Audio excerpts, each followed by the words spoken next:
Muito boa noite, bem-vindos esta sexta-feira à redação do jornal Reconquista para o nosso habitual diário sobre o Covid-19. Um dia em que ficou a conhecer-se a existência de mais um caso de infecção aqui no nosso distrito, mais precisamente no concelho da Sertã. Como habitualmente, também o José Furtado irá dar, dentro de momentos, toda a atualidade sobre esta matéria, relativa não apenas ao distrito de Castelo Branco, mas também a Portugal e à vizinha Espanha. Vamos avançando com o nosso noticiário de cariz mais regional para dizer que a Guarda Nacional Republicana volta em força às estradas com a segunda fase da Operação Fique em Casa. Esta operação irá decorrer até à próxima segunda-feira. O objetivo é apoiar a população e garantir o cumprimento das normas do estado de emergência. A Guarda vai verificar o cumprimento do confinamento obrigatório por parte dos cidadãos e apoiar os mais vulneráveis e desfavorecidos. Um dos programas que continuará a promover é o 65 Longe Mais Perto, para apoiar a população mais idosa, sobretudo a que vive sozinha, isolada ou nestas duas situações em simultâneo. A GNR vai ainda sinalizar situações de idosos que, por força de maior isolamento, necessitem de apoio psicológico, disponibilizando a ajuda telefónica dos psicólogos do seu centro clínico.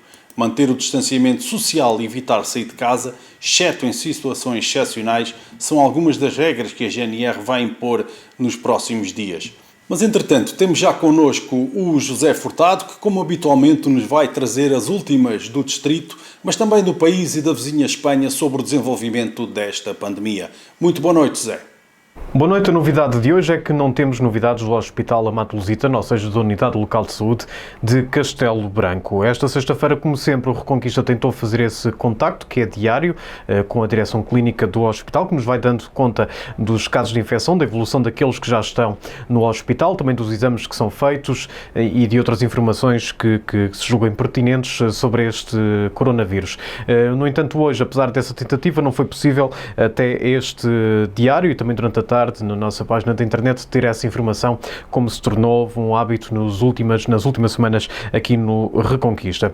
Entretanto, por isso não sabemos então qual é que é a evolução dos casos que eram conhecidos e eram dois os doentes que continuavam internados no Hospital Amato Lusitano e uma das doentes encontrava-se a ter assistência em casa, isto falando especificamente no caso do concelho de Castelo Branco. Dizer também que vamos continuar, obviamente, a tentar recolher essa informação ao longo dos próximos dias, como temos feito até aqui. O que sabemos foi que hoje a Sertã entrou oficialmente na lista da Direção-Geral de Saúde em relação aos casos confirmados. Recordo mais uma vez, como temos feito todos os dias, que nesta lista nacional entram apenas os concelhos com pelo menos 3 casos confirmados. A Covilhã foi o primeiro concelho a entrar nesta lista, Castelo Branco só entrou nela já esta semana e a Sertã entrou hoje mesmo nesta lista com esses 3 casos de Covid-19, a lista da Direção-Geral de Saúde, que é conhecida habitualmente ao final da manhã, pouco antes da conferência de imprensa, que habitualmente também junta ao Secretário de Estado da Saúde, ao Ministério da Saúde e à Diretora-Geral de Saúde. O que sabemos é o que nos chega através da Rádio Condestável de Sernacho Bom Jardim, que apurou que esta mulher terá contraído o vírus no hospital, não especificando qual hospital. A emissora de Sernacho Bom Jardim, que cita uma fonte credível e fidedigna, apurou que se trata de uma senhora que está internada numa unidade hospitalar desde meados de março, depois de ter partido uma perna, acabou por apresentar sintomas e dar positivo ao teste. De referir também que a senhora em questão estava internada há mais de 20 dias. São agora então 3 os concelhos do distrito de Castelo Branco na lista oficial da Direção-Geral de Saúde. A Covilhã tem 5 casos, segundo essa mesma lista, portanto não houve alterações nos últimos dias. Castelo Branco mantém-se nos 3 casos. Recordo que um desses casos nem sequer está em Castelo Branco, está internado em Coimbra, mas conta para o concelho de Castelo Branco, e a Sertã entra então também com 3 casos nesta lista oficial. Feitas as contas do cruzamento dos dados da Direção-Geral de Saúde com as contas também do Reconquista das notícias que vamos dando, atualmente o distrito de Castelo Branco deve ter 20 casos já confirmados, apenas 3 aparecem, aliás, apenas 8, e portanto apenas 11 casos aparecem na lista oficial da Direção-Geral de Saúde, os outros fomos nós confirmando também com base em diversas fontes até chegar a esses 20 casos. E vale a pena recordar mais uma vez que só entram na lista oficial concelhos com 3 ou mais casos.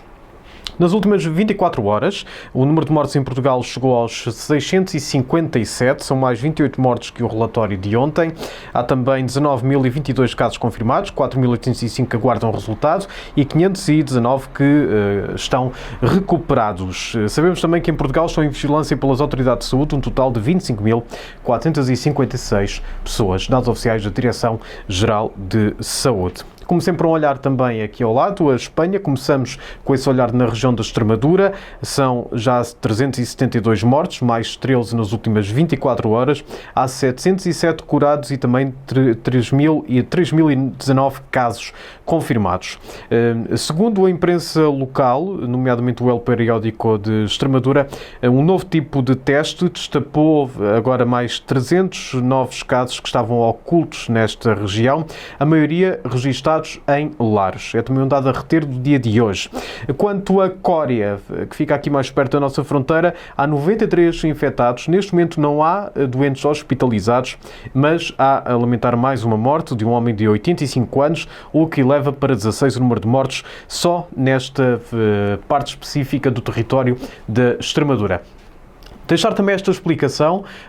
Habitualmente as informações, e nós sabemos o que se passa em Cória, como sabemos o que se passa no resto da Extremadura, as informações que são reveladas nesta região de Espanha estão a ser dadas aos órgãos de comunicação social por área de saúde. Digamos que corresponde mais ou menos aos nossos centros de saúde. Portanto, temos uma visão geral da região da Extremadura e depois temos uma visão geral de cada uma das partes dessa mesma região da Extremadura, o que permite ter então esta leitura bastante específica daquilo que se vai passando nas várias regiões e é uma informação que todos os dias acaba por ser distribuída aos órgãos de comunicação social, o que não quer dizer que em Espanha também esteja tudo a funcionar bem, visto que nas últimas semanas houve, aliás, críticas de vários jornais, alguns bem conhecidos, como o El País, por exemplo, à maneira como o governo espanhol estava a divulgar a informação sobre o coronavírus, tudo isto porque as próprias conferências de imprensa são feitas à distância e as perguntas tinham que ser enviadas previamente e eram escolhidas também aquelas que o próprio governo respondia. Há, portanto, estas duas maneiras de atuar com a imprensa, aquilo que estamos a assistir em Espanha. Espanha, no seu todo, que tem já a lamentar 19.468 mortes, também, a parte positiva, 72.963 curados e há um total de 188.068 casos. Este é, portanto, o panorama aqui na Península Ibérica. Em Proença a Nova foram feitos, entretanto, cerca de 700 testes ao Covid-19 e, de acordo com aquilo que a própria autarquia divulgou, apenas 2 foram testados como positivos. No primeiro caso foi uma utente da Santa Casa da Misericórdia de Proença a Nova, que foi internada, mas depois dessa circunstância, desse internamento, 2 análises feitas, foi dito que não tinha a doença e acabou por regressar à instituição. Contudo, o segundo caso revela que a pessoa já teve um vírus da gripe, mas neste momento não é motivo de contágio, indicou precisamente a Câmara Municipal de Proença Nova em comunicado que foi enviado às redações. Estes testes foram realizados em utentes e funcionários das IPSS como primeira prioridade, mas também aos elementos da GNR, Centro de Saúde, bombeiros, município, juntas de freguesia e outras pessoas que contactaram com o público. Ora, João Lobo, presidente deste município, voltou a assumir, entretanto, as suas funções depois de ter estado em isolamento social por ter contactado com o comandante da GNR da Sertã, que está infectado e também a cumprir o seu isolamento social obrigatório. Ora, o presidente do município fez o teste que deu negativo e, entretanto, o município anunciou também que no primeiro mês do serviço de distribuição ao domicílio de medicamentos e outros bens de primeira necessidade já atendeu a quase 200 de pedidos. Em Castelo Branco, a União dos Sindicatos de Castelo Branco anunciou, entretanto, que vai assinalar o 25 de Abril e o 1º de Maio, mas em moldes completamente diferentes dos habituais, pois, obviamente, está com receio desta situação do Covid-19. Entretanto, foi anunciado o programa. No 25 de Abril, o apelo é para que as pessoas cantem a Grândola Vila Morena e o hino nacional à janela quando forem 15 horas, respondendo ao apelo da Associação 25 de Abril e de outras organizações. Já no dia 1º de Maio, vão manter-se as comemorações em Castelo Branco, na Covilhã, em Tortozendo e também nas Minas da Panasqueira, mas sem as habituais manifestações e comícios que são típicos desse dia. A União dos Sindicatos de Castelo Branco diz que as medidas adotadas em Portugal no setor económico e no emprego revelam-se, de certa forma, desequilibradas a favor das grandes empresas e muito insuficientes para os trabalhadores.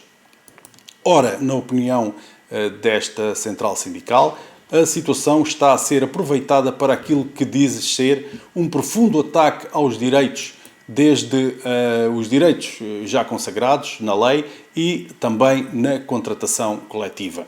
As críticas vão sobretudo para a maneira como o layoff simplificado por algumas empresas e também os despedimentos de trabalhadores contratados a termo de empresas de trabalho temporário, por exemplo, e com recibos verdes, ou até no chamado período experimental. No vizinho concelho do Fundão, o município anunciou recentemente a criação de uma linha de apoio a donativos. Esta linha tem como objetivo ajudar quem quer entregar donativos aos que mais precisam, como sejam alimentos, produtos de higiene ou até computadores, que agora são, como se sabe, uma necessidade básica de muitas famílias devido às aulas que os respectivos filhos têm a partir das suas casas.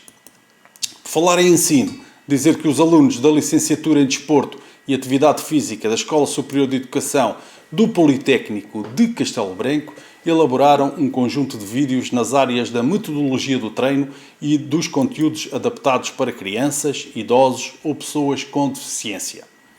O objetivo desta medida foi potenciar o comportamento e estilos de vida mais ativos neste momento de isolamento social. Para além da componente social, os vídeos tiveram uma componente académica, uma vez que a sua elaboração constituiu uma tarefa adicional de avaliação de alguns alunos, proposta, obviamente, por professores. Portanto, isto através de unidades curriculares, nomeadamente do 2º e 3º anos dos respectivos cursos. Por falar em alunos, continuamos neste âmbito para dizer que alunos e ex-alunos também da Licenciatura de Música da Escola Superior de Artes Aplicadas de Castelo Branco, nas variantes de canto e piano, juntaram-se para cantar Song for the Health, a canção pela saúde. Para estes jovens músicos do Politécnico, esta é a maneira que encontraram para acarinhar o coração de tantas e tantos que têm de continuar a manter o país e o mundo ativos e que são pessoas, dizem eles, que trabalham para que todos tenhamos comida na mesa e saúde no corpo. O dia dos museus e dos sítios está à porta. Amanhã é precisamente quando este dia especial se assinala e, portanto, apesar da situação que todos atravessamos, há algumas comemorações um pouco por todo o país, mas adaptadas à nova realidade. Em Castelo Branco, o Geoparque Naturtejo convida as pessoas a fazerem uma visita virtual a Monforte da Beira e aos testemunhos da Idade do Ferro, disponível no Geoparque Digital, um projeto desenvolvido também em parceria com a Escola Superior de Tecnologia do Politécnico de Castelo Branco. Ainda no Geoparque Naturtejo chega um documentário designado por Um Oásis na Europa, realizado já em 2009 por Jorge Fialho e que celebra o primeiro geoparque português classificado precisamente em 2006. O Museu dos Lanifícios da Universidade da Beira Interior está, entretanto, a divulgar o episódio do programa da RTP Em Busca do Museu Desconhecido, que foi dedicado precisamente a uma visita aos núcleos daquele museu na Real Fábrica de Panos e da Real Fábrica Veiga. Também o Museu dos Lanifícios chega o lançamento da revista digital Ubi Museum, uma revista online com as atas dos congressos dos 500 anos da Misericórdia do Fundão. No site Reconquista vamos ter também esta notícia com as ligações respectivas aos diferentes eventos que vão acontecendo um pouco por todo o distrito, para que assim os nossos leitores e quem está a assistir, obviamente, a estas transmissões possa fazê-lo com uma consulta mais facilitada. Por hoje é tudo. Muito boa noite. Sábado e domingo vamos continuar, obviamente, com estes noticiários. Domingo, a partir do meio-dia, também a transmissão habitual da Eucaristia Dominical a partir da Sé de Castelo Branco. Continuem a ser responsáveis, tenham um bom fim de semana, cuidem-se.